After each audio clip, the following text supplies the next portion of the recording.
جملتن رہا مسند کا جملہ ہونا، یعنی جملہ کی شکل میں کبھی مسند ہوتا ہے تو اس کی ایک وجہ یہ ہوتی ہے کہ مسند کو جملہ کی شکل میں لایا جاتا ہے اس کے لیے تقوی کے،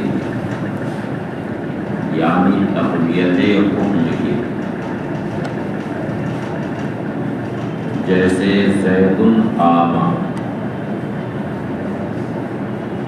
تو زید قام میں مسند جو جملہ کی شکل میں ہے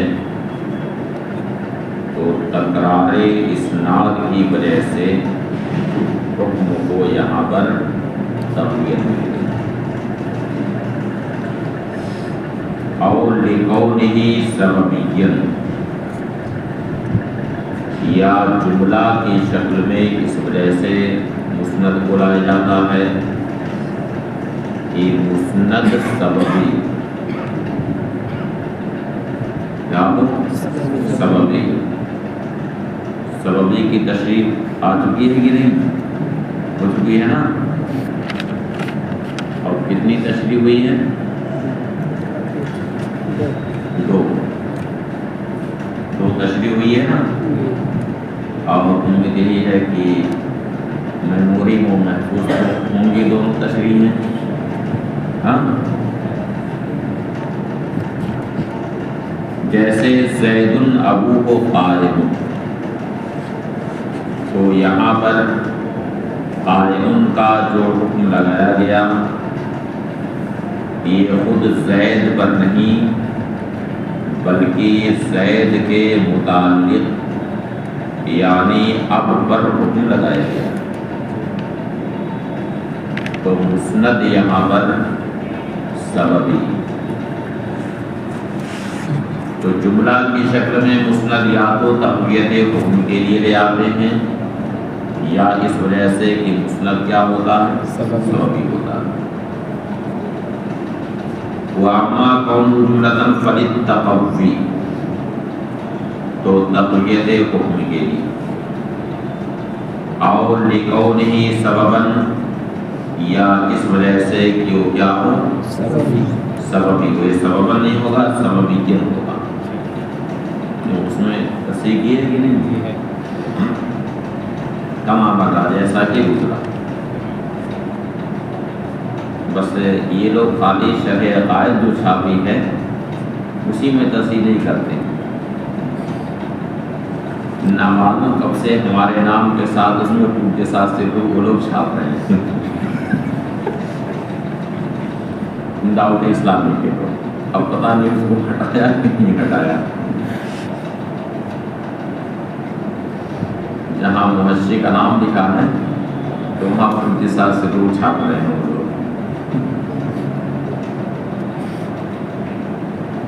وَإِسْمِيَتُهَا وَفِعْلِيَتُهَا وَشَرْطِيَتُهَا لِمَا مَرَّ.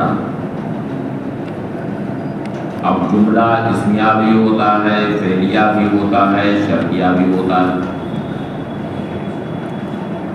تو جملہ اسمیہ کی شکل میں لاتے ہیں لما مر، فعلیہ کی شکل میں لاتے ہیں لما مر، شرطیہ کی شکل میں لاتے ہیں لما مر. اور ما مرہ کو یاد ہی ہوگا کہ نہیں یاد ہے؟ نہیں یاد ہے.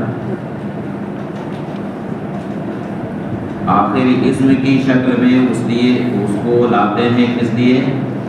ثبوت اور دوام پر دلالت کرنے کے. اور مسند کو فعل کی شکل میں لایا جاتا ہے حدوث و تجدد اور کسی خاص زمانے پر دلالت کرنے کی.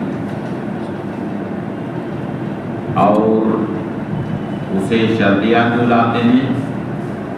ان اعتبارات کی وجہ سے جو ادوات شرط میں ملحوظ ہیں. ان اعتبارات کی وجہ سے جو ادوات شرط میں ملحوظ ہیں. اس لیے کہا کہ جملہ کا اسمیہ ہونا فعلیہ ہونا، شرطیہ ہونا اس کی وجہ سے ہے جو گزر چکا. وظرفیتھا، اور اس کا ظرفیہ ہونا لاختصار الفعلیت، فعلیہ کو مختصر کرنے کے لیے. اذ ہی مقدرۃ بالفعل، اس وجہ سے کہ ظرفیہ یہ فعل کے ساتھ مقدر ہوتا ہے، یعنی ظرف کا تعلق قول اصح پر فعل سے ہوتا ہے. جیسے زید فی الدار، تو فی الدار کا تعلق کس سے ہے؟ استقر سے، یعنی زید استقر فی الدار. لیکن اختصار کے لیے فعل کو حذف کر دیا گیا اور اسے ظرفیہ بنا دیا گیا. یہاں بھی اس وجہ سے کہا ہے کہ دوسرا قول یہ ہے کہ فعل سے نہیں بلکہ شبہ فعل سے متعلق ہوتا ہے. لہذا زید فی الدار کا اصل معنی ہے زید مستقر فی الدار، بجائے استقرہ مقدر ہونے کی کیا مقدر ہے؟ مستقر. بات ختم تھی. واما تاخیر، اور رہا مسند کو مؤخر کرنا. فَلِأَنَّ ذِكْرَ الْمُسْنَدِ إِلَيْهِ أَهَمُّ، تو اس وجہ سے کہ مسند الیہ کا ذکر کیا ہو، کیا ہوتا ہے؟ اہم ہوتا ہے. کما مرہ جیسا کہ وَأَمَّا تَقْدِيمُهُ، اور رہا مسند کو مقدم کرنا. فَلِتَخْصِيصِهِ بِالْمُسْنَدِ إِلَيْهِ، تو اس وجہ سے کہ مسند الیہ کے ساتھ اسے خاص کرنا مقصود. جیسے لا فیہا قول، یعنی جنت میں جنتیوں کو پینے کے لیے جو شراب ملے گی اس شراب میں نشہ نہیں ہوگا. تو یہاں پہ مسند کو مقدم کیا گیا اور مسند الیہ کو مؤخر کیا گیا تاکہ اس بات پر دلالت ہو کہ جنت کی شراب کی خصوصیت یہ ہے کہ اس میں نشہ نہیں ہوگا، برخلاف دنیا کی شرابوں کے کہ دنیا کی شرابوں میں نشہ ہوتا ہے. دیکھیے کتنے شرابی پی پی کے پڑے رہتے ہیں، سرے راہ دیکھے پڑے رہتے ہیں سموہ کھول کر کے. وہ تو جو پیتے ہیں اس کے بعد کوئی کتا گزرتا ہے وہ الگ پلاتا ہے منہ میں. ہاں وہ الگ پلاتا ہے.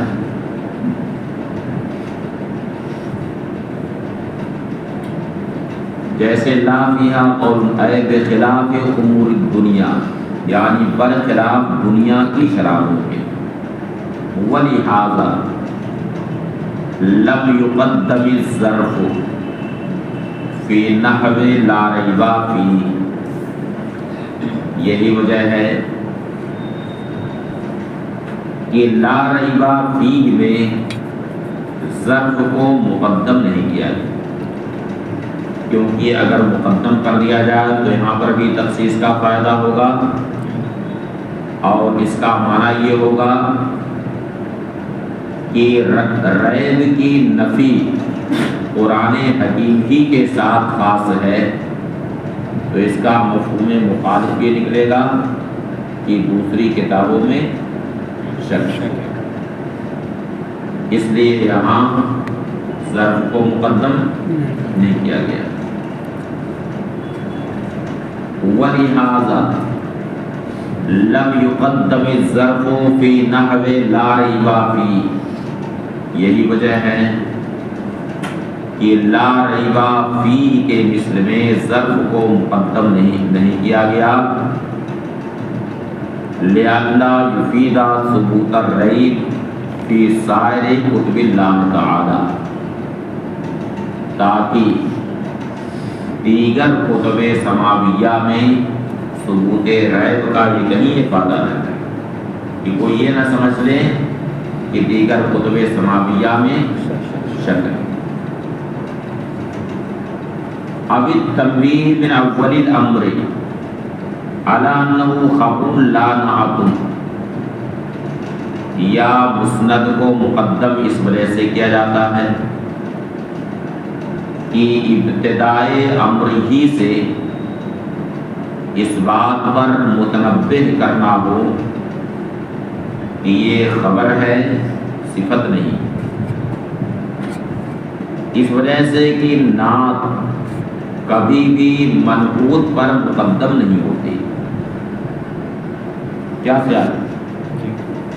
نعت کبھی بھی منعوت پر، نعت سمجھتے ہیں کہ نہیں آپ لوگ؟ کچھ نعت گو ہیں کہ نہیں اس میں ہے؟ کچھ نعت گو آ گیا نعت گو؟ اچھا، وہ نعت گو ہے تو نعت کا مطلب صفت، یعنی صفت کبھی بھی موصوف پر مقدم نہیں ہوتی۔ اور یہاں شروع ہی تو سے لایا گیا، تو اب شروع میں جو دیکھے گا وہ یہ سمجھ جائے گا کہ یہ صفت نہیں ہے بلکہ کیا ہے؟ خبر۔ اب التنبیہ من اول الامر، یا ابتدائے امر سے اس بات پر تنبیہ مقصود ہو کہ یہ خبر ہے، صفت نہیں، کا قولی، جیسے کہ شاعر کا قول لہو ہمم لا منتہا لعبارہا وہمتہ الصغریٰ اجل من الدہر۔ ہمم ہمتوں کی جمع، اس کے لیے ایسے عزائم ہیں، ایسے حوصلے ہیں جن میں بڑوں کی کوئی انتہا نہیں۔ اس کے پاس بہت سارے حوصلے ہیں جن میں بڑے حوصلوں کے لیے کوئی حد نہیں، کوئی انتہا نہیں۔ وَهِمَّتُ الصُّغْرَىٰ أَجَلُّ مِنَ الدَّهْرِ، جبکہ اس کی سب سے چھوٹی ہمت زمانے سے بھی زیادہ بڑی ہے۔ تو اب یہاں پر لہو کو مقدم کیا گیا یہ بتانے کے لیے کہ یہ کیا ہے؟ خبر ہے، صفت نہیں، ورنہ اگر اس طرح سے ہوتا ہمم لہو تو اس میں یہ احتمال ہوتا کہ یہ صفت۔ اب التفاعل، یا فعل نیک کے لیے مسند کو مقدم کیا گیا، اس لیے فعل نیک کے لیے، جیسے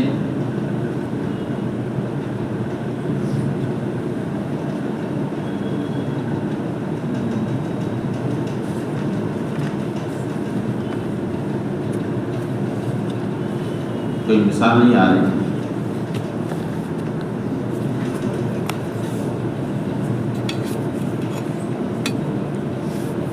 جیسے کسی نے کہا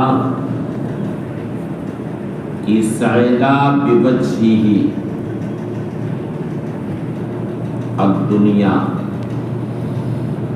یعنی ان کے چہرے کے صدقے میں دنیا کیا ہو گئی؟ فیروز مند ہو گئی۔ تو یہاں پر کیا مقصود ہے؟ نیک فعلی۔ اب التشویق الی ذکر المسند الیہ، یا مسند الیہ کے ذکر کا شوق دلانا مقصود، کیونکہ مسند میں ایسی باتیں آ گئی ہیں کہ آٹومیٹک ذہن مسند علیہ کو سننے کا شوقین ہو گیا کہ مسند علیہ کون ہے۔ جیسے کہا جائے کہ دو آدمیوں نے فتنہ سوشل میڈیا پر فتنہ پیدا کر رکھا، مسلک کے خلاف ان کی سرگرمیاں۔ تو اب اتنا کہنے کے بعد یہ شوق ہوگا نا کہ آخر دو آدمی کون ہیں، ہوگا کہ نہیں شوق سننے کا کہ آخر وہ دو کون ہیں کہ جامعہ میں پڑھتے ہیں اور مسلک کے خلاف سوشل میڈیا پر ان کی سرگرمیاں ہیں، آخر کون لوگ؟ شوق ہوگا کہ نہیں سننے کا کیسے دو کون؟ تو مسند میں کبھی ایسی کوئی بات ہوتی ہے جس کی وجہ سے مسند علیہ کا شوق پیدا ہوتا ہے۔ جیسے کہا ثلاثۃ تشرق الدنیا ببہجتہا، یعنی تین لوگ ایسے ہیں جو اپنے حسن سے دنیا کو روشن کرتے ہیں، جو اپنی رونق سے اور اپنی تابانی سے دنیا کو روشن کرتے ہیں۔ اب وہ تین کون ہیں جو اپنی رونق اور اپنی تابانی سے دنیا کو روشن کرتے ہیں؟ دل میں شوق ہوگا کہ نہیں؟ وہ تین کون؟ اب ان تینوں کا ذکر کیا، شمس الضحیٰ و ابو اسحاق والقمر۔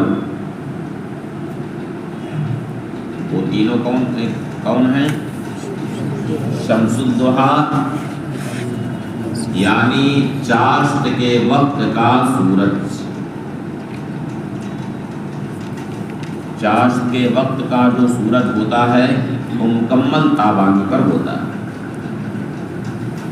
چاشت کا وقت یعنی ناشتے کا وقت، جب آپ لوگ پوری کھانے کے لیے جاتے ہیں یا جب پانی پینے کے لیے جاتے ہیں، چاشت کے وقت کا سورج اور ابو اسحاق والقمر اور چاند، یہ تینوں اپنی رونق سے اپنی تابانی سے دنیا کو روشن کرتے ہیں۔ اور ظاہر سی بات ہے کہ جب کسی چیز کی تشویق ہوتی ہے، شوق ہوتا ہے، تو اب بڑی بے چینی رہتی ہے کہ نہیں بے چینی؟ کیا وجہ ہے، کیا معاملہ ہے، ہوتے کہ نہیں بے چینی؟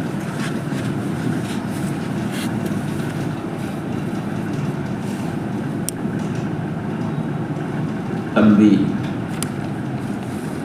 کثیر مما ذکرہ فی ھذا الباب والذی قبلہ غیر مختص بہما۔ اب کہتے ہیں کہ اس باب میں یعنی باب احوال مسند میں اور اس سے پہلے والے باب میں یعنی احوال مسند علیہ میں بہت ساری چیزیں جو مذکور ہوئی ہیں وہ صرف انہی دونوں کے ساتھ خاص نہیں، صرف مسند اور مسند علیہ کے ساتھ خاص نہیں، جیسے کہ ذکر، حذف وغیرہ۔ والفتن اذا اتقن اعتبار ذلك فیہما، اور ہوشیار ذہین طالب علم جب ان دونوں میں یعنی مسند علیہ اور مسند میں اس کے اعتبار کو مستحکم کر لے گا، اچھی طرح سے حفظ کر لے گا، تو ان دونوں کے علاوہ میں یعنی مسند علیہ اور مسند کے علاوہ میں بھی اس کا اعتبار کرنا اس پر مخفی نہیں رہے گا۔ بات ختم۔